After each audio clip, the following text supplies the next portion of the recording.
바쁜 일정 때문에 등산을 좀 못했었는데 한 주 주말을 비워 두었습니다.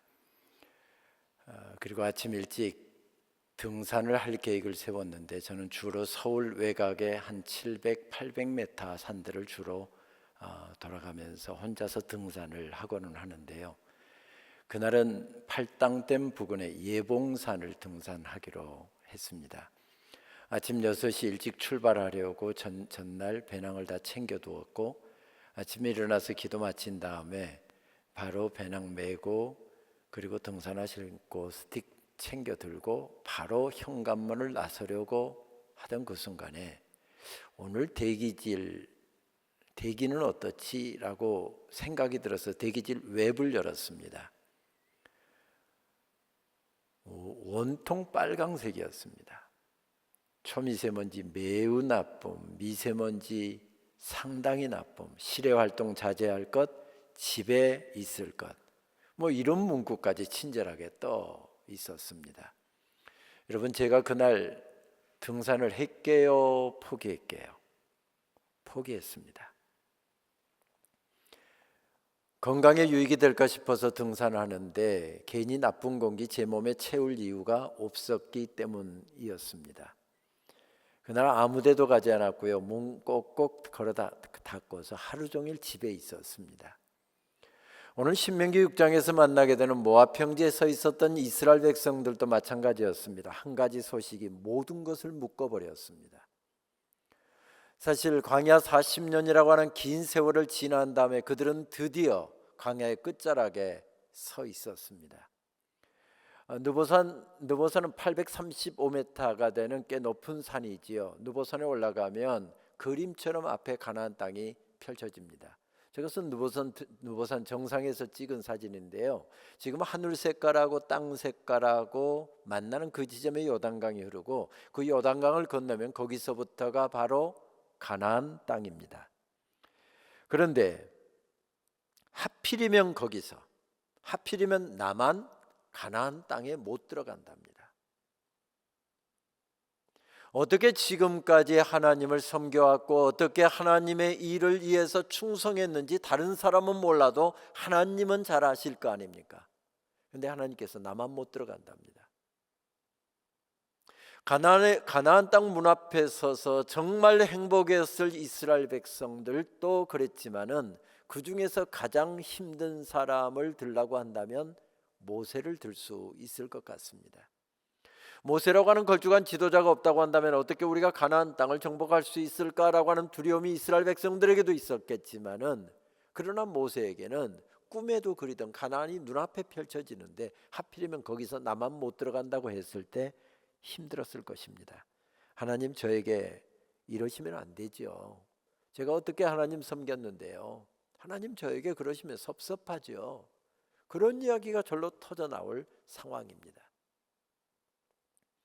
그렇다고 포기할 수 있습니까? 포기할 수 없었습니다. 신명기 3장 말씀을 보면 하나님 앞에 나가 간절하게 눈물로 기도합니다. 하나님, 하루 저녁만이라도 좋습니다. 단 한 발자국만이라도 좋습니다. 저도 가나안 땅 들어가게 해주십시오. 하나님 앞에 간절하게 기도했을 때 하나님께서 뭐라고 응답하십니까?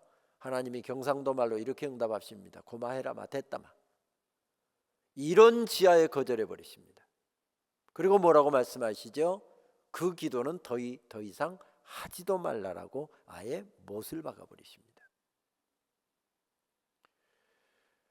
어쩌면 푸른 5월처럼 아름다운 우리가 지금 살고 있는 이 10월 가을 아름다운 날처럼 정말 아름다운 인생의 시점에 서 있었지만 5월이 눈물에 젖어들고 있었고요.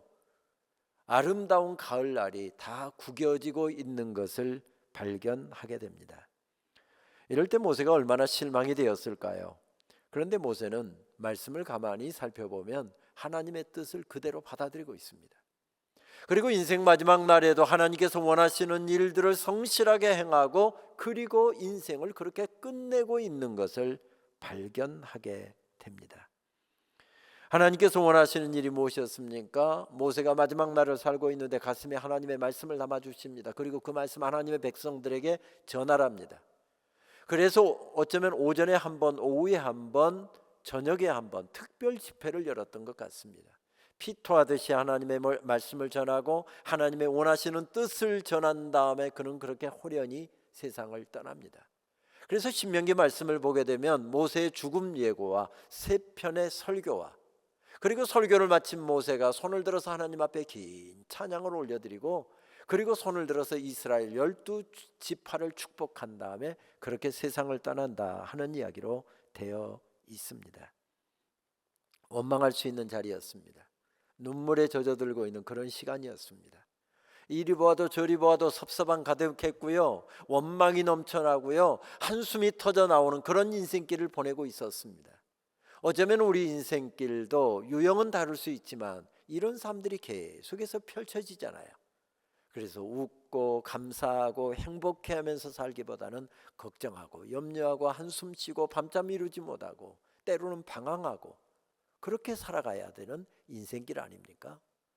그런데 이렇게 원망이 터져 나올 수 있는 자리에 모세가 서 있었는데 그 어려운 자리에서 모세는 어떻게 그것을 극복했던가요? 어떻게 극복했던가요? 성경은 여기에 대해서 기다랗게 설명해 주지도 않고 답을 제시하지도 않습니다. 그러나 신명기사가는 신명기 전체의 계속해서 한 표현을 반복하면서 그 해답을 제시하고 있는 것을 주목을 하다 보면 발견하게 됩니다. 그 단어가 무슨 단어입니까? 여호와의 종 모세가라고 하는 표현입니다. 모세는 종으로 살았답니다. 대장 노릇하지 않았답니다. 주인 행세하지 않았답니다. 모세라고 하는 걸쭉한 인물이 없었다고 한다면 그 어려운 시간 이스라엘 백성들이 어떻게 헤쳐나올 수 있었을까요? 헤쳐나오기 어려웠을 것입니다. 하나님과 직접 대면해서 생생하게 하나님의 말씀을 들려주셨던 그 위대한 하나님의 사람이 있었기 때문에 이스라엘 백성들은 원망할 수도 있고 염려할 수도 있고 좌절할 수도 있는 그런 인생길을 걸어가고 있었지만 넉넉히 헤쳐나갈 수가 있었을 것입니다. 그런데 그 모세가 세상을 떠나게 된답니다. 걱정이 왜 안 됐을까요? 힘들었을 것입니다. 또 그렇게 살았던 모세는 넉넉히 행세할 수 있는 사람이었습니다. 아마 어쩌면 여기에도 그런 분들이 계시리라 생각되는데 가난한 집에 태어났습니다. 초등학교 졸업하고는 중학교를 갈 수 있을지, 중학교를 졸업하고는 고등학교를 갈 수 있을지, 그런데 공부를 잘했습니다. 1등을 놓친 적이 없었고요. 그래서 고등학교도 장학금 받고 갔고요. 대학도 4년 동안 장학금 받고 생활비 벌려고 입주 가야하고 아르바이트하고 그렇게 열심히 밤새워가면서 공부해서 대학 졸업하고 좋은 직장 들어가서 성실하게 밤새워가면서 일해서 나름대로 성공하신 분들이 있죠. 분야에서 일가견을 이루신 분들이 있죠. 그분들 굉장히 위험한 분들입니다. 왜요? 내가 머리가 좋아서 내가 열심히 공부해서 내가 성실하게 살아서 이만큼 이루었고 이만큼 성공했고 이만큼 살고 있다. 자기가 인생의 주인처럼 생각하기가 굉장히 쉬운 분들이기 때문에 그렇습니다. 모세도 그런 사람이었습니다. 그런데 성경은 이렇게 말씀합니다. 모세는 주인 노릇을 하지 않았다. 오히려 그는 걸어온 인생길을 돌아보면서 하나님의 은혜를 생각하고 있습니다. 자기가 마치 인생의 주인인 것처럼 고백한 것이 아니라 그는 이렇게 그의 고백을 바꾸고 있습니다. 하나님께서 하셨습니다. 제가 한 것이 아닙니다. 제가 이룬 것이 아닙니다. 하나님께서 하셨습니다. 하나님께서 도와주셨습니다. 은혜 아닌 것이 없습니다. 하나님 은혜로 살았습니다. 그런 고백을 앞세우고 있는 것을 발견하게 됩니다. 그래서 그때 모압 평지는 눈물에 젖어들고 있었으나 눈물 젖은 들판에 서 있었으나 그의 고백은 더 깊어지고 있고 그의 고백은 더 새로워지고 있는 것을 발견하게 됩니다. 사실 예배 공동체가 어떤 공동체입니까? 이런 고백을 가진 사람, 내가 주인이 아니라 하나님이 주인이시고 내가 내 인생의 대장이 아니라 하나님이 대장이심을 고백하는 사람들이 모여서 하나님께 그 고백을 올려드리고 찬양하면서 기도하면서 말씀드리면서 그 고백을 다시 새롭게 한 다음에 그 고백도로 살기 위해서 삶으로 나가는 것, 이것이 바로 예배 공동체이지요. 예배 공동체에서 올려드렸던 찬양이자 기도이고 선포되었던 말씀이었던 그 내용들을 담아놓은 말씀이 시편의 말씀이지요. 시편의 말씀을 보면 가장 많이 나오는 단어가 할렐루야라고 하는 단어입니다. 여호와를 찬양하라라고 하는 히브리어 표현이죠. 두 번째로 많이 나오는 단어가 무슨 단어인가 하면 야훼 말라크라고 하는 히브리어입니다. 여호와께서 다스리시는도다, 여호와께서 통치하시는도다 하는 뜻을 가진 히브리어입니다. 저게 지난 주간에 사랑하는 가족을 먼저 천국으로 떠나보내고 눈물 짓고 있는 집사님이 앉아 계십니다. 목사님께서 설교하시면서 울고 있는 그 집사님을 향하여서 이렇게 선포하십니다. 여호와께서 다스리고 계십니다. 아픔 가운데서 허덕이다 나와서 눈물 짓고 예배드리는 사람이 있습니다. 찬양 내가 선포합니다. 장로님이 기도를 통해서 선포합니다. 하나님께서 다스리십니다. 하나님께서 통치하십니다. 그런 놀라운 선포, 그 놀라운 고백을 듣고 난 다음에 성도들은 어떻게 고백하는 거죠? 할렐루야, 여호와를 찬양하라, 여호와를 찬양하라, 이렇게 고백합니다. 그렇습니다. 그 고백을 가진 사람들, 그 고백대로 살려고 노력하는 사람들이 모인 곳이 바로 교회이지요. 우리가 즐겨 부르는 찬송 참 아름다워라 478장 찬송이죠. 이 찬송은 미국 뉴욕주에서 목회했던 멜트비 뱁콩 목사님이 1901년에 작사한 찬송입니다. 여러분 아시는 대로 미국에는 저 위에 메인주부터 시작해서 조지아 애틀란타까지 애팔라치안 산맥이 쭉 펼쳐져 있잖아요. 아마 뉴욕주를 관통하는 그 원시림이 가득 있는 그 지역에서 이 뱁콩 목사님이 목회를 했던 것 같습니다. 아침 기도를 마치고 나서 그분은 산책을 나갈 때마다 늘 가족들에게 그렇게 이야기하고 나갔답니다. 우리 아버지 지으신 세계 보러 가요. I am going out to see my father's world. 늘 그러면서 나갔답니다. 그런데 그분이 갑자기 42살의 젊은 나이로 세상을 떠났습니다. 가족들이 유품을 정리하다 보니까 책상 위에 최근에 쓴 시인지 깨끗하게 유견으로 정리된 시가 한 편이 놓여 있었습니다. 제목이 없었습니다. 그가 늘 산책을 나갈 때마다 했던 이야기를 가족들이 기억도 하고 있었고 시의 내용도 그런 내용이어서 시의 제목을 이렇게 붙였습니다. This is my father's world. 이것은 우리 아버지께서 다스리시는 세계, 혹은 이것은 우리 아버지께서 지으신 세계, 그렇게 제목을 붙였습니다.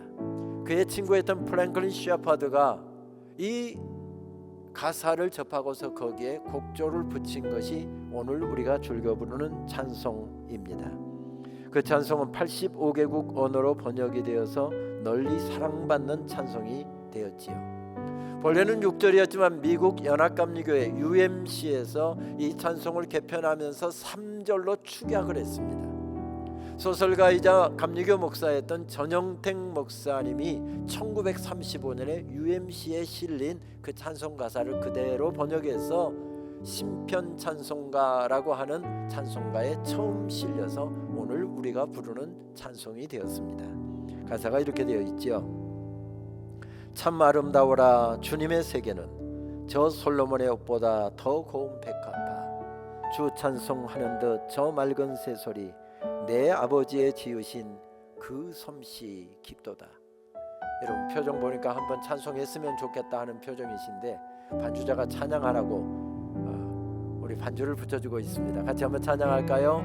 참 아름다워라 주님의 세계는 저 솔로몬의 옷보다 더 고운 백합화, 주 찬송하는 듯 저 맑은 새소리, 내 아버지의 지으신 그 솜씨 깊도다. 참 참 아름다워라 참 아름다워라 주님의 세계는 저 아침에 와 저녁물 밤하늘 빛난 별 망망한 바다와 늘 푸른 봉우리 다 주 하나님 영광을 잘 드러내도다.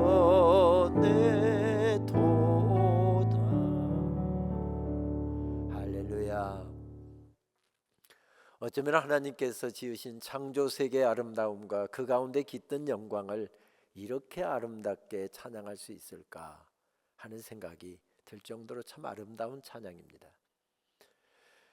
그런데 이 찬양에는 이렇게 하나님의 창조 세계의 아름다움과 영광만 찬양하고 있는 것이 아니라 아까 말씀드렸던 본래 6절로 된 가사 중에 3절 가사를 보면 또 다른 사실 한 가지를 찬양하고 있는 것을 발견하게 됩니다.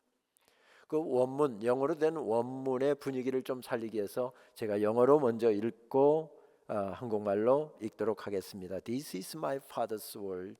이것은 우리 아버지가 다스리시는 세계. All let me never forget. 우리 결코 그거 잊지 말자. That though the long seems often so strong. 악인이 비록 강하게 보일지라도 God is the ruler yet. 하나님께서 여전히 다스리고 계심을. This is my father's world. 이것은 우리 아버지가 다스리시는 세계. Why should my heart be sad? 왜 우리 마음은 슬픔에 사로잡혀 있나? The Lord is king. Let the heavens ring. 하늘이여 선포하라. 주님이 왕이시다. God reigns. Let the earth be glad. 온 땅이여 기뻐하라. 하나님이 통치하신다. 여러분 무엇을 찬양하고 있습니까? 하나님의 통치하심. 하나님의 통치하심. 하나님께서 통치하고 계신답니다.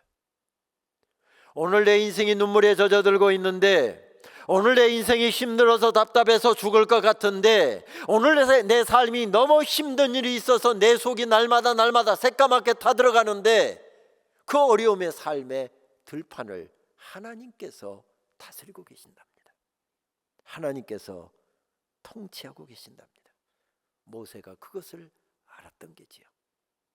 그래서 눈물 젖은 들판에서 벌떡 일어나서 두 손을 하나님을 향해 듭니다.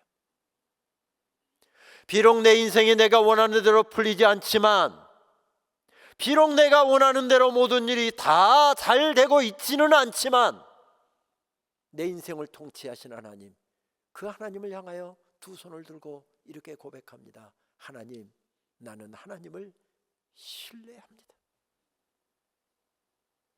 하나님, 나는 하나님을 신뢰합니다. 그리고 그는 세 번의 피토하듯이 전하는 설교 세 편을 한 다음에 그렇게 이 땅에서의 삶을 접습니다.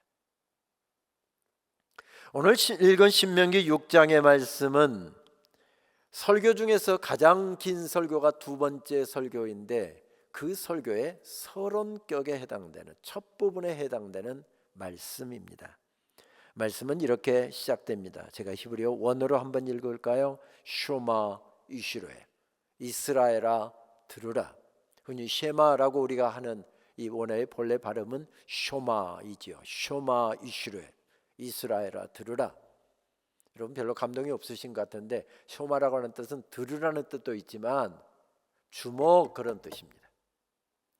아이들이 지금 쉬는 시간에 왁자질까 자기들끼리 장난하고 떠들고 있습니다. 그리고 수업 시간이 시작된지도 모르고 있습니다. 선생님 들어온지도 모르고 있습니다. 그때 선생님이 어떻게 하죠? 칠판을 땅땅땅 두들기면서 주목 이렇습니다. 그러면 애들이 떠들던 거 하던 거 다 내려놓고 선생님을 바라봅니다. 빨리 자리에 앉아. 그러면 선생님이 선생님 말씀을 따라 자리에 앉잖아요. 이게 쇼마입니다.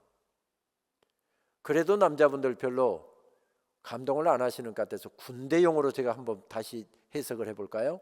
군대 용어로 하면 동작 그만 그 뜻입니다.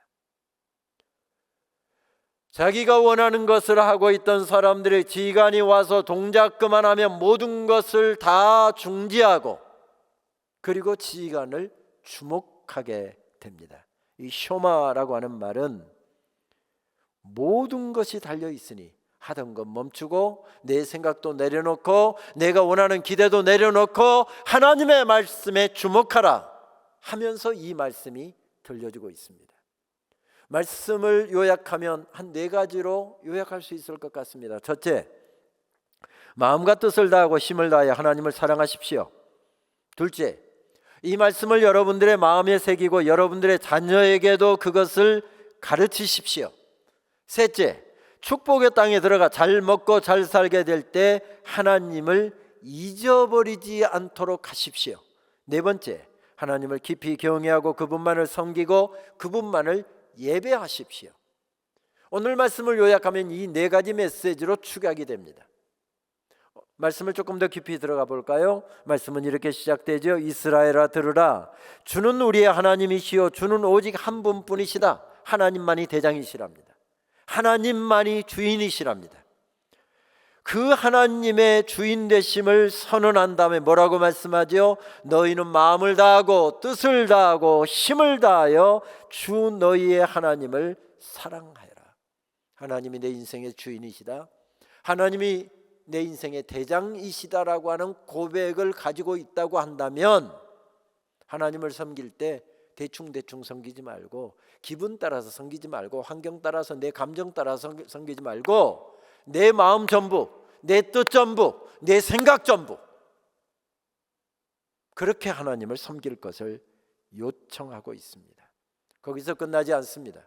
내가 그 사실을 깨달았다고 한다면, 내가 그 고백을 가지고 있다고 한다면 그 고백이 없는 사람들, 특별히 내 자녀들, 다음 세대에게 이것을 가르치라라고 명령하십니다.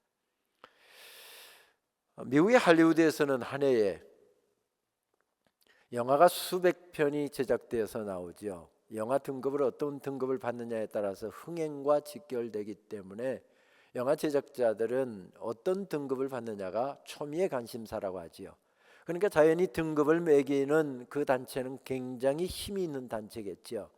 그 등급을 매기는 단체가 무비 가이드라고 하는 단체인데 그 단체의 대표를 지내고 있는 테드 베어 박사가 우리에게 복음성가 가수로 알려져 있는 팻분이라고 하는 사람과 공저한 책을 읽다 보니까 미국의 평범한 가정의 자녀들이 보내는 시간을 측정한 결과를 제시하더군요. 굉장히 흥미로웠습니다. 아이들이 24시간 중에서 부모와 함께, 그냥 부모가 앉아있는 시간 말고요, 얼굴과 얼굴을 맞대고 진지하게 대화하는 시간은 21분밖에 안 된답니다. 어쩌면 한국은 더 짧을지도 모르겠습니다. 그리고 미디어, 그러니까 컴퓨터라든지 인터넷이라든지 텔레비전이라든지 게임기라든지 스마트폰이라든지 이 미디어 앞에서 보내는 시간은 약 10시간이 되더랍니다.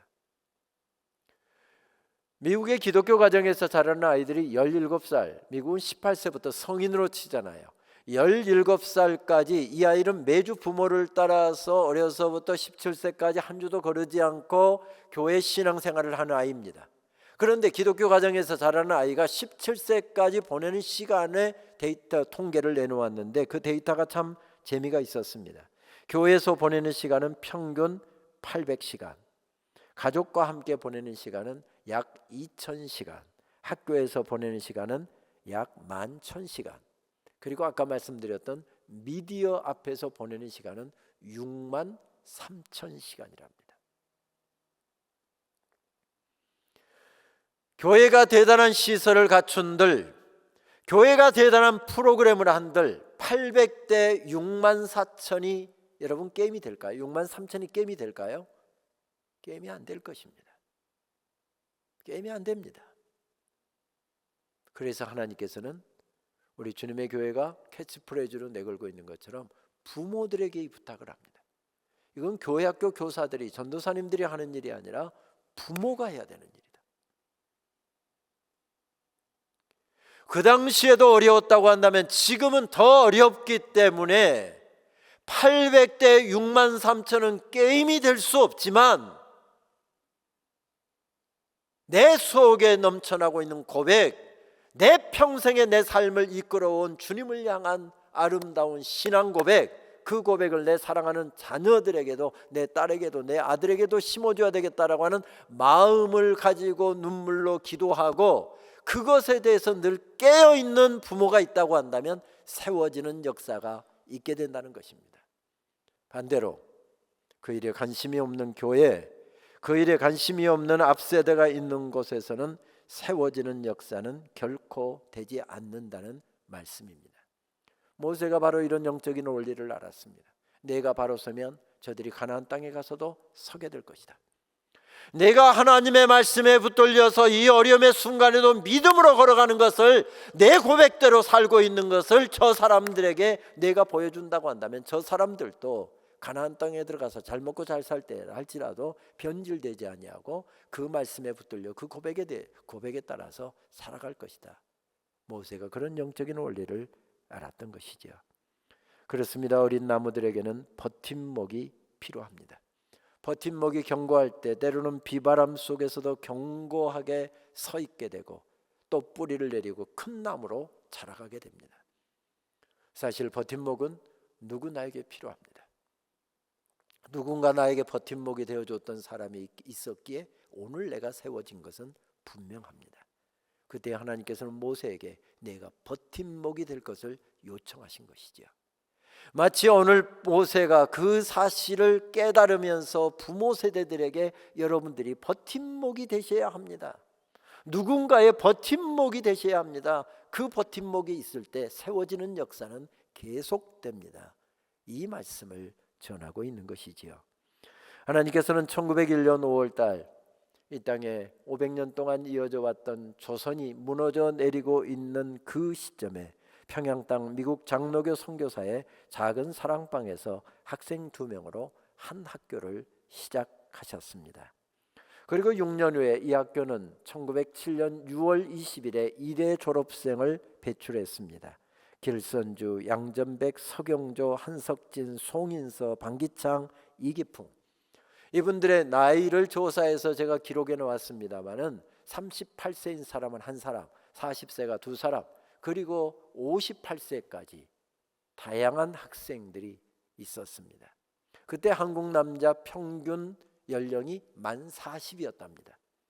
그러면 썸먹을 수 있는 사람은 7명 중에서 딱 한 사람밖에 없고, 그나마 40세 되는 사람은 한 1년이나 2년이나 썸먹을 수 있는 가능성이 그래도 조금 있는 사람들이고, 나머지 사람들은 언제 죽을지 모르니까 이 사람들은 6년 동안 가르쳐봐야 별 쓸모가 없는 사람들이었습니다. 그런데 이 사람들이 학교를 졸업하고 전국 교회로 흩어지기 시작했습니다. 그리고 어린 교회와 어린 성도들의 버팀목이 되었습니다. 그때 한국 교회는 1907년 평양 부흥 이후로 그 지역의 인근에서 놀라운 부흥이 일어났고, 한국 교회는 선교 역사상 가장 놀라운 부흥을 경험한 교회로 서왔습니다.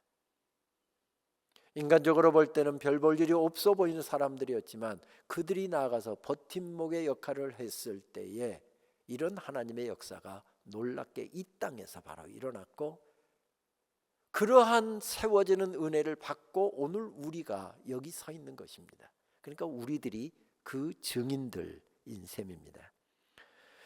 그 작은 학교는 거센 바람을 맞으면서 민족의 캄캄한 밤에 민족교회와 성도들을 섬길 버팀목을 세우는 일을 최고의 사명으로 알고 그 일을 위해서 애썼습니다. 수많은 위기와 어려움이 있었지만 그 학교를 세우는 버팀목들이 있었기에 그 학교도 세워졌고 어린 나무들도 세워졌고 그들이 나아가서 전국교회 버팀목의 역할을 했습니다.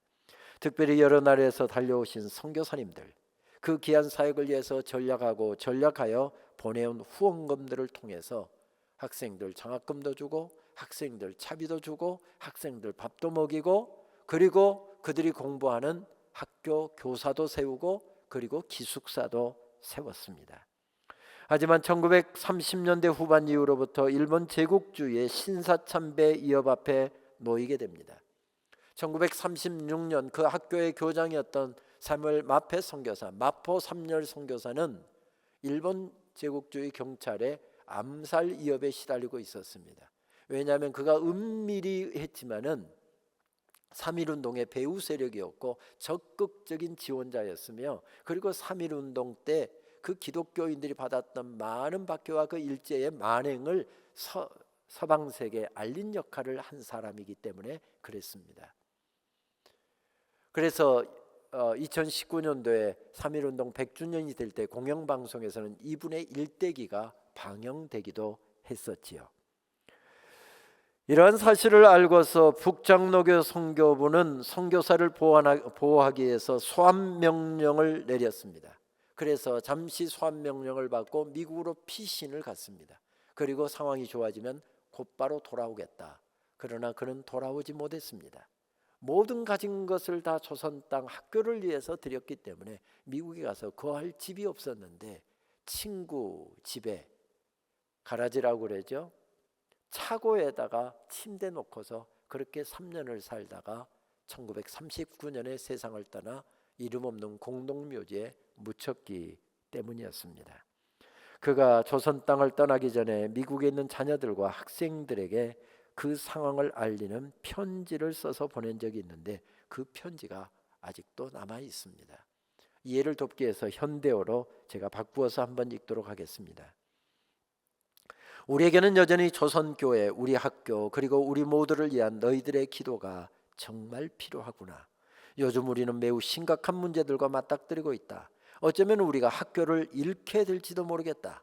하지만 그 어떤 권리를 박탈당한다 한들 결코 태양신의 사당, 일본 신사를 의미하죠. 신사 참배를 의미하는데 태양신의 사당에 절할 수는 없지. 주께서 통치하신다.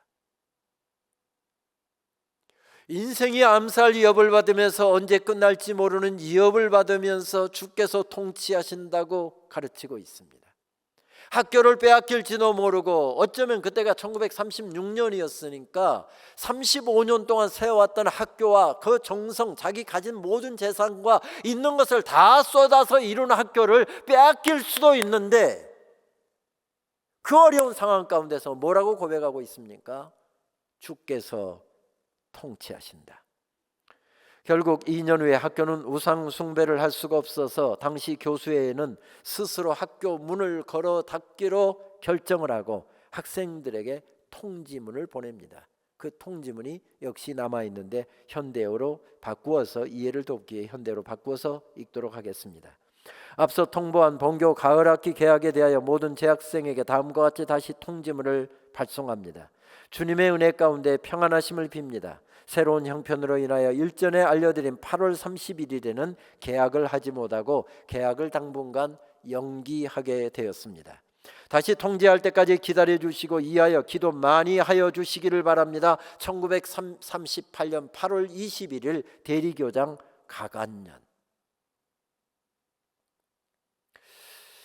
그렇게 스스로 교수들은 문을 걸어 닫고 학생들이 살고 있는 집을 찾아서 수백 리길을 달려가서 학생들을 찾아가서 방문하며 교육을 계속 이어갔습니다. 그러다가 해방을 맞지요. 학교가 다시 평양 땅에서 다시 개교를 했습니다. 그러나 이번에는 밀고 들어온 공산주의자들에 의해서 공산 치하에서 모진 위협을 당하다가 4대 교장인 김인준 목사님은 순교를 당했습니다. 제가 22대 총장이니까 4대 교장은 순교를 그렇게 해서 당했습니다. 그리고 재학생들 백인숙 전도사님을 포함해서 재학생들 몇 명은 공산주의에 협조하지 않는다는 제목으로 구덩이를 파서 생매장을 당하여 순교를 당하기도 했습니다. 이런 상황이었으니 더 이상 북녘 땅에서는 신학교육을 이어갈 수가 없게 되었기 때문에 무작정 1948년 남한으로 내려와서 교육할 공간을 찾지 못해서 이리저리 헤매다가 마치 남산 신궁터, 지금 남산에 가면 어린이 해관 바로 그 건너편에 터가 지금 남아있지요. 그 신사는 아무도 그곳에 접근을 못하고 비어 있었기 때문에 정부의 허락을 받아서 그곳에서 신학교육을 시작했습니다. 800만 잡신들이 복을 준다고 생각하고 그들도 경배하고 또 다른 우리 조선 사람들에게까지 강요했던 그 태양신을 섬기는 이 일본 신궁 앞에서 이 신학도들은 뭐라고 고백했을까요? 하나님의 왕이시다. 하나님이 통치하신다. 그렇게 하면서 신학교육을 이어갔습니다. 그리고 한국 전쟁 중에는 대구로 부산으로 피난 가서 미군에게 가서 24인용 텐트를 얻어다가 텐트 쳐놓고 그곳에서 주의 종들을 세우는 교육을 계속 이어갔습니다. 그리고 대강고등학교 강당을 빌려서 교육을 하다가 1960년에 지금 강나루 언덕에 자리를 잡았습니다. 평양에서 강나루에 이르는 동안 그 모진 역경의 시간에도 굴하지 않고 달려올 수 있었던 것은 수많은 버팀목들이 있었기 때문이었습니다. 그렇게 해서 주의 귀한 종들이 세워졌고 그들은 삶의 자리로 사역의 자리로 나아가서 교회를 세우는 버팀목이 되었고 성도들을 세우는 버팀목들이 되었습니다. 일본의 압제에 의해서 허덕이고 있던 교인들을 말씀으로 깨웠던 부흥사 길선주 목사님이 1기 졸업생, 김익두 목사님 역시 놀라운 신유 부흥회를 일으켰던 김익두 목사님이 3기 졸업생, 신사참배 강요와 일본의 압제에 온몸으로 항거하며 신앙의 정제를 지켜냈던 주기철 목사님이 19기 졸업생, 한센병 환자들을 돌보는 애양원 교회를 목회하시면서 사랑의 목회를 펼치셨고 신사참배에 항거하다가 오랜 옥고를 치르다가 해방 후에 옥에서 풀려났지만 공산주의자들에 의해서 순교를 당하신 손양원 목사님이 33기 졸업생이었습니다. 그러면 여러분들의 영적 지도자이신 김하수 목사님은 몇 기일까요? 85기 졸업생. 지난 2월 달에 114기 졸업생까지 배출을 해서 약 3만 500명의 졸업생들을 배출을 했습니다. 무슨 이야기죠? 버팀목들이 있을 때 세워지는 역사가 계속된다는 말씀입니다. 특별히 장로의 신학교에 대해서는 우리 주님의 교회에서 얼마나 크게 우리 발전기금으로 석자기금으로 장학금으로 이 버팀목에 큰 역할을 해주셨는지 언제나 감사한 마음이 가득합니다. 우리 아직도 4,000원짜리 식권이 없어서 밥을 굶는다 하는 기독공보 기사를 접하시고 우리 목사님과 장로님들께서는 또 협의하셔서 사랑의 다리 놓기라고 하는 이 식권 없는 학생들 지원하는 이 프로그램에 또 지난달에 500만 원을 또 보내주셔서 학교는 얼마나 감사한지 모릅니다. 이 자리를 빌어서 우리 장로님들과 성도님들께 정말로 감사의 말씀을 드립니다. 감사합니다. 무슨 이야기죠? 버팀목이 있을 때 세워지는 역사가 계속된다는 것입니다. 눈물 젖은 들판에 서 있었습니다. 내 인생이 내 마음대로 풀리지 않는 어려움 가운데 서 있었습니다. 이리 보아도 저리 보아도 원망이 터져 나오고 불평이 터져 나올 수 있는 그런 자리에 서 있었지만 버팀목들이 필요하다는 주님의 말씀에 사로잡혀서 그가 벌떡 일어났을 때 세워지는 역사가 그곳에서 계속되고 있는 것을 발견하게 됩니다. 몇 년 전 개교기념 행사를 할 때 정지은 작가의 십자가 작품전이 열린 적이 있었습니다. 그때 유난히 저의 눈길을 끌었던 것은 통곡하는 여인이라고 하는 제목이 붙은 작품이었습니다. 여러분 화면에서 보시는 것처럼 한 여인이 강대상 앞에 엎드려 기도하고 있습니다. 근데 얼마나 눈물로 기도를 했는지 앞에 눈물 자국이 강수를 이루고 있습니다. 저는 바쁜 일정에도 불구하고 한 10차례 이상 그 작품 앞에 가서 서보았던 것은 저것은 제 어머니 이야기이기 때문에 그렇습니다. 저는 정말 초등학교 졸업하고서 중학교도 가기 어려운 그런 가난한 농부의 아들로 태어났습니다. 중학교 졸업하고는 도시로 고등학교를 나가야 되는데 고등학교를 갈 수 있을까 걱정해야 되는 집안에서 태어났습니다. 저도 밤새워서 공부했고요.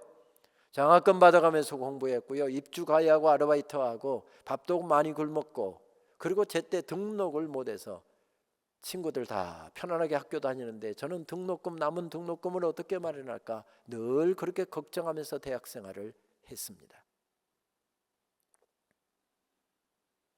그런데 저를 세웠던 것은 가만히 생각해 보니 저 강수를 이루듯이 새벽마다 저를 위해서 기도하셨던 제 어머니의 기도가 저를 세우셨거든요. 제 어머니 말이겠습니까? 우리 세대 어머니들 가난하고 배고프고 서럽던 시절을 지나갈 때, 그리고 자녀들 먹이고 싶은 거 먹이지 못하고 가르치고 싶은 만큼 가르치지 못하는 어려운 삶의 자리에 있을 때 새벽마다 하나님 앞에 나가서 하나님 우리 아들 축복해 주십시오, 하나님 우리 딸에게 길 좀 열어주십시오, 하나님 은혜를 베풀어 주십시오, 눈물 젖은 기도 때문에 저희 세대가 이만큼 세워졌고 우리가 이만큼 잘 먹고 잘 사는 것 아니겠습니까? 제 어머니의 이야기였기 때문에 몇 번을 찾아가 그 앞에 섰을 때 제 마음속에 들려주시는 음성이 있었습니다.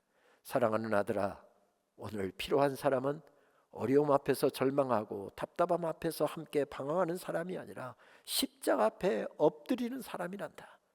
어려움 앞에서 원망하고 좌절하고 방황하는 사람이 필요한 것이 아니라 눈물 젖은 들판에 서 있어도 하나님의 말씀에 붙들려 하나님 앞에 엎드리는 사람이 서 있을 때 세워지는 역사는 계속된단다.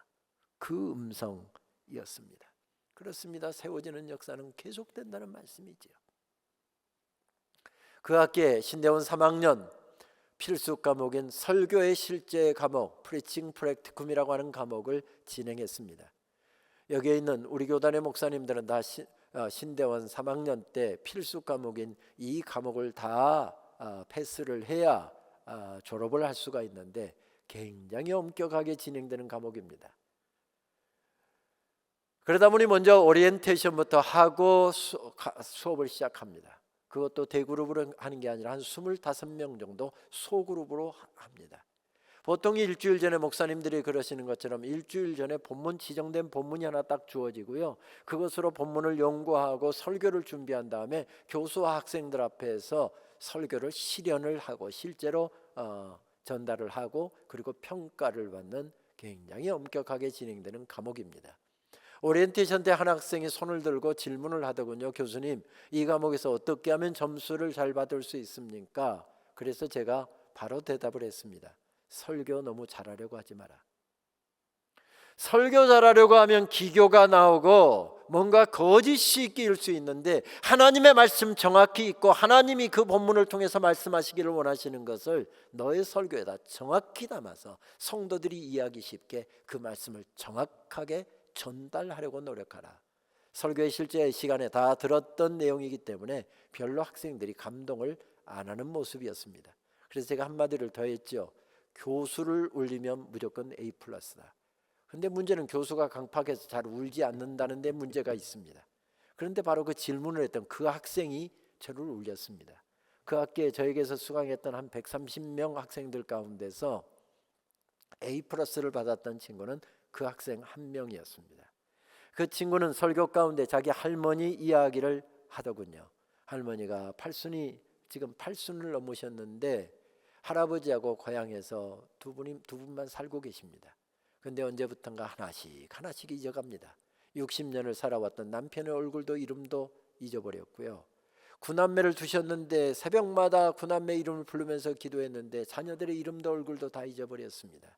교회 가는 것도, 교회 가는 날도, 교회 가는 길도 다 잊어버렸습니다. 그래서 8순이 넘은 할아버지가 할머니를 돌보기가 힘들어서 도시에 사는 자녀들이 한 주일씩 휴가를 내고 해서 어머니를 조를 짜서 돌보게 되었답니다. 도시에서 목회하는 그 학생의 아버지가 할머니를 돌보게 되었답니다. 밤낮이 바뀌어서 할머니가 잠을 잘 주무시지 않아서 항상 한방을 쓰면서 어머니하고 같이 생활을 하는데 어머니가 낮잠을 주무시더랍니다. 그런데 한 2시간 잠을 주무시고서 눈을 딱 뜨시더니 벽시계가 큰 바늘이 12자라고 하고 작은 바늘이 4자로 가 있는 것을 보더니 화들짝 놀라시더니 옷을 챙겨 입고 성경책을 듣고 막 불이 나게 집을 빠져나가시더랍니다. 치매 걸린 어머니 잊어버리면 큰일 나잖아요. 그래서 아들이 쫓아가서 어머니를 붙잡았답니다. 어머니 어디 가시게요? 그랬더니 누구세요? 아들한테 그러더랍니다. 어머니하고 실랭이 할 수가 없어서 어머니를 뒤따라가는데 교회 가는 것도, 교회 가는 날도, 교회 가는 시간도 다 잊어버렸던 어머니가 희한하게 교회를 잘 찾아가시더랍니다. 그리고 방석 하나 들더니 강대상 앞에 엎드려서 눈물로 기도를 하시는데 구남매 이름 다 불러가면서 기도하시고요. 며느리 사이들 다 불러가면서 기도하고 20명이 넘는데 손자 손녀들 이름까지 다 불러가면서 기도하시더랍니다. 그리고 목사님 위해서 기도하고 어려움 당한 성도들 가정 위해서 기도하고 나중에 마을의 복음화를 위해서 기도하시면서는 어머니가 통곡을 하시더랍니다. 1시간 반 정도 긴 시간 기도하고 일어나시는 어머니 뒤에서 어머니 기도 소리를 다 들은 아들이 감격을 해서 일어나시는 어머니 부축해서 어머니 가십시다 하고 어머니 이렇게 세우는데 아들 보고 또 그러더랍니다. 그런데 누구세요? 다 잊어버렸습니다. 평생을 눈물로 기도했던 아들의 사랑스러운 아들의 얼굴도 이름도 다 잊어버렸습니다. 19살에 시집 와서 구남매 키우면서 가난하고 그 배고프고 서럽던 시절 지낼 때에 새벽마다 하나님 앞에 가서 엎드리지 않고서는 그 험한 세월을 헤쳐나갈 수가 없어서 새벽 4시면 일어나서 교회당을 향해 달려나갔는데 그 시간이 오후 4시인지 새벽 4시인지도 구분할 수 없었지만 하나님 앞에 나아가 눈물로 기도하던 그 시간만은 잊어버릴 수 없었던 그 어머니가 있는 그곳에서 교회는 우뚝 세워지게 된다는 말씀입니다. 자녀들은 우뚝 세워지게 된다는 말씀입니다. 가정은 우뚝 세워지게 된다는 말씀입니다. 민족과 나라도 세워진다는 말씀입니다. 그 학생은 설교 가운데서 자기 할머니 성함을 언급하지 않았습니다. 뒤에 평가실에서 컴퓨터로 그 학생의 설교를 15분 동안 열심히 타이핑하면서 평가서를 2장 정도 작성을 하는데 그 학생은 이야기를 하지 않았지만 저는 입으로 그 권사님의 이름을 헤아리고 있었습니다. 박광례 권사님, 저희 고향교회 권사님이셨거든요. 저는 그분의 기도를 먹고 자랐거든요. 저희 어머니의 평생 새벽기도 친구이셨거든요. 어머니 따라서 가끔 새벽기도 따라가 보면 어머니하고 약속이나 한 듯이 그 박광렬 권사님하고 저희 어머니하고 마을의 복음화를 위해서 기도하실 때는 언제나 두 분 다 통곡을 하셨거든요. 1904년도 2월 달에 남장록의 유명한 선교사였던 클레멘트 오웬 선교사가 남쪽 지방을 순회 전도 여행을 하다가 그 마을에 어느 사랑방을 얻어서 하루 저녁을 머물게 된 모양입니다. 동네에 서양 사람 처음 나타났습니다. 저녁에 일 마친 사람들이 다 고쟁이 구경하러 왔습니다. 서툰 한국말로 손짓 발짓해 가면서 복음을 전했는데 그 집주인이 예수님을 믿게 되었습니다. 그래서 그 동네에 교회가 세워졌습니다. 7마을의 중앙에 교회가 세워졌는데 1904년 3월 1일에 세워졌습니다. 그런데 바닷가에 위치하고 있었던 다른 마을들은 지금도 가면 거의 98%에서 99% 정도가 다 복음화가 되어 있습니다. 그런데 바닷가에 위치한 저희 마을만큼은 어린아이 몇 명, 여자분들 몇 명만 다닐 뿐 남자들은 거의 다니지를 않았습니다. 아마 푸닥거리를 하고 우상숭배가 성해서 그랬던 것 같습니다. 그래서 저희 어머니 기도, 그 박광례 권사님의 기도는 항상 똑같았습니다. 하나님, 우리 마을에서도 장로님 좀 나오게 해주세요. 우리 남편 예수 믿게 하세요 보다 더 훨씬 더 차원이 더 크잖아요. 그러니까 우리 마을에서도 장로님 좀 나오게 해주세요 하면서 자기 남편 생각하셨던 것 같아요. 그런데 새벽마다 그렇게 눈물로 기도하셨지만 그 마을에서 장로님이 먼저 나오신 것이 아니라 그 마을에서 장신대 신학생이 먼저 나왔습니다. 그때로부터 약 25년 전에 다른 마을에서 신학생이 한 명 나오기는 했었는데 그분은 장신대 14대 학장을 지내신 맹용길 박사가 그분인데 다른 마을에서 나온 것이고 이 남자들 제대로 다닌 데도 없고 뭐 몇 명 다니는데 다니지도 않는데 그런데 그 마을에서 장신대 진학한 신학생이 나왔으니 목에다 이분들이 얼마나 힘을 주던지요. 학생이 장신대 가서 한 학기 공부하고 왔는데 그 학생 부둥켜 안고 그 박광례 권사님은 우리 목사님 뭐가 목사입니까?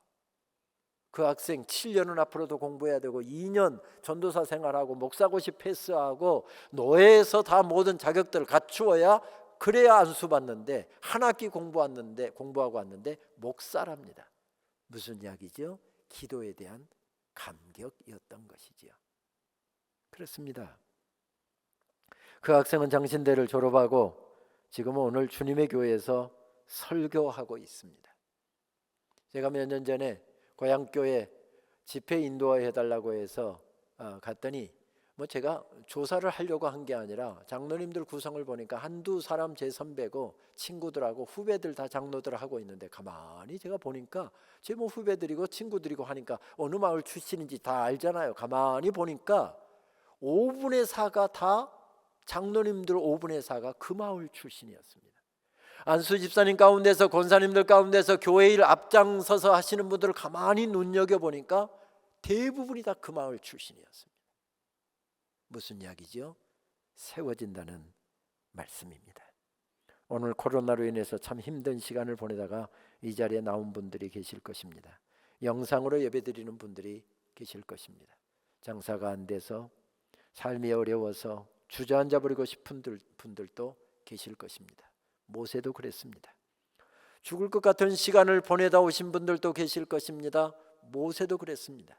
절로 원망이 터져 나오는 시간을 보내다 오신 분들이 계실 것입니다. 모세도 그랬습니다. 그런데 모세는 그 어려움의 시간에 어떻게 일어섰던가요? 눈물 젖은 들판에 서 있었으나 하나님께서 주시는 말씀을 그 심령에 채우고, 그가 믿었던 고백, 그가 확신하고 있었던 고백, 하나님이 대장이시다, 하나님이 왕이시다, 하나님이 통치하신다, 그 고백을 가지고 벌떡 일어서고 있는 것을 발견하게 됩니다. 작은 갈대 상자에 담겨서 나일강에 버려질 때 끝날 인생이었습니다. 그런데 하나님께서 은혜로 덮으셔서 여기까지 인도해 주셨습니다. 광야 40년, 물도 없고 먹을 것도 없는 광야 40년을 지내갈 때 굶어서 죽을 줄 알았습니다. 그런데 하나님께서 여기까지 인도해 주셨습니다. 돌이켜보니 은혜 아닌 것이었습니다. 은혜, 은혜, 은혜, 은혜, 은혜, 은혜. 모든 것이 다 은혜였습니다. 미국 캘리포니아에 가면 레드우드라고 하는 삼나무의 일종인 레드우드가 굉장히 서식을 많이 하고 있어서 스테이트 파크라든지 내셔널 파크가 많이 조성되어 있지요. 요세미티 국립공원에도 가면은 레드우드 나무가 있는데, 이 나무는 보통 120에서 130m까지 자라는 세상에서 제일 큰 나무 가운데 하나이지요. 1968년 눈사태로 요세미티 국립공원에 3,000년 된 레드우드 한 그루가 쓰러졌습니다. 몇 년 전 그곳에 들렸을 때 지금 사진에서 보는 것처럼 나무가 저렇게 쓰러졌는데 한 부분을 잘라서 영구 보존을 해놓았더군요. 저 앞에 서 있을 때 제 마음속에 주시는 감동이 있었습니다. 3,000년 동안이나 같은 자리에 서 있을 수 있었다는 건 참 큰 축복이었겠구나. 그런데 3,000년 동안이나 그렇게 줄다름쳐 왔는데 이제는 쉬라고 그렇게 해서 쓰러졌는데 영구 보존을 해주고 있다고 한다면 그것도 축복이겠구나. 저도 그런 감동을 가졌는데 아마 김남조 시인도 그것을 방문했다가 시를 썼던 것 같습니다. 장엄한 숲이라고 하는 제목의 시를 읽다 보니 그 내용이 그렇게 담겨 있었습니다. 3,000년 된 거목들의 숲은 겨우내 끝이 안 보이는 설원, 나무들은 그 눈벌에 서 있습니다. 어느 겨울 그 중에 한 나무가 눈사태에 떠밀려 쓰러질 때 하나님이 품속에 안으셨습니다. 나직이 이르시되 아가야 쉬어라 쉬어라. 하나님께서는 이 나무가 작은 씨앗이던 때를 기억하시며 거대한 뿌리에서 퍼져나간 젊은 분신들도 아르십니다. 쉬어라 쉬어라고 하나님의 사랑은 이날 자애로운 안도이셨습니다. 가령의 3,000년을 노래해온 새가 있다면 쉬어라 쉬어라고 하실 겁니다. 이 나무도 기나긴 3,000년을 장하게 맥박쳐 왔으니까요. 레드우드 품종의 이 나무는 세상에서 가장 복된 수면이요 안식이며 이후 3,000년 동안 그는 잠자는 성자일 겁니다. 장엄한 숲에서 이 겨울도 끝이 안 보이는 아득한 설원에서 하나님께서 다스리시는 장엄한 숲에 서게 되면 3,000년 된 나무를 향해서도 하나님께서는 아가야 아가야 쉬어라 쉬어라고 말씀하십니다. 3,000년 된 나무도 아가랍니다. 오늘 눈이 내리고 눈물에 젖어드는 들판에 서 있다 할지라도 하나님께서 그 다스리시는 장엄한 숲에 우리는 서 있답니다. 그 놀라우신 하나님 앞에 서 있는 우리들, 살아온 인생길을 돌이켜보니 어려운 일이 없었습니까? 있었습니다. 답답한 일이 없었습니까? 있었습니다. 울 일이 없었습니까? 있었습니다. 방황할 일이 없었습니까? 있었습니다. 밤잠 이루지 못하던 일이 없었습니까? 있었습니다. 그런데 하나님께서 여기까지 인도해 주셨습니다. 그렇게 내 인생 은혜로 덮어주신 하나님께서 실합니다. 네, 사랑하는 종아 수고했다. 이제 이 땅의 모든 수고 다 끝내고 영원한 천국에 들어와라. 하나님께서 부르신 그것도 은혜였답니다. 은혜였답니다. 은혜였답니다. 지난 6월 3일에 저는 총장으로 선출된 이후에 10월 1일부터 임기를 시작했고 오늘 저는 22대 총장으로 취임을 했습니다. 새벽에 엎드렸을 때 말씀을 준비하면서 하루 종일 저는 이 찬송에 붙들려 살았습니다. 내가 누려왔던 모든 것들이, 내가 지나왔던 모든 시간이, 내가 걸어왔던 모든 순간이 당연한 것 아니라 은혜였어. 아침 해가 뜨고 저녁에 노을, 봄의 꽃향기와 가을의 열매, 변하는 계절의 모든 순간이 당연한 것이 아니라 은혜였어. 내가 이 땅에 태어나 사는 것, 어린아이 시절과 지금까지 숨을 쉬며 살며 꿈을 꾸는 삶, 당연한 것이 아니라 은혜였어. 내가 하나님의 자녀로 살면 오늘 찬양하고 예배하는 삶, 복음을 전할 수 있는 축복이 당연한 것이 아니라 은혜였어. 모든 것이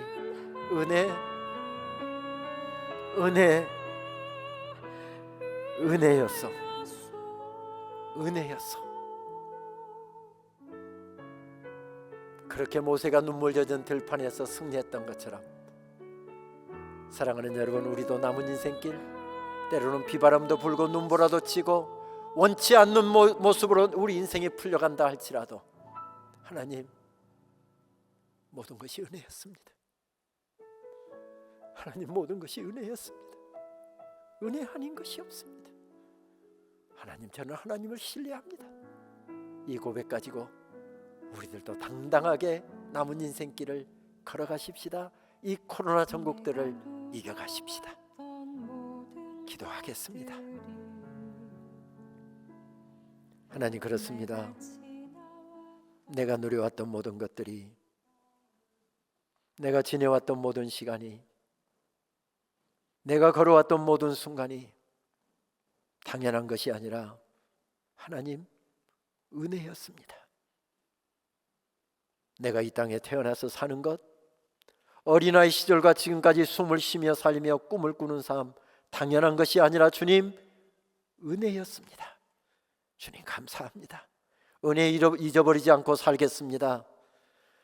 하나님의 통치하심, 주인 되심을 잊어버리지 않고 이 어려움의 시간들, 눈물 젖은 들판들을 당당하게 헤쳐나가겠습니다. 주님, 감사합니다. 예수님의 이름으로 기도합니다.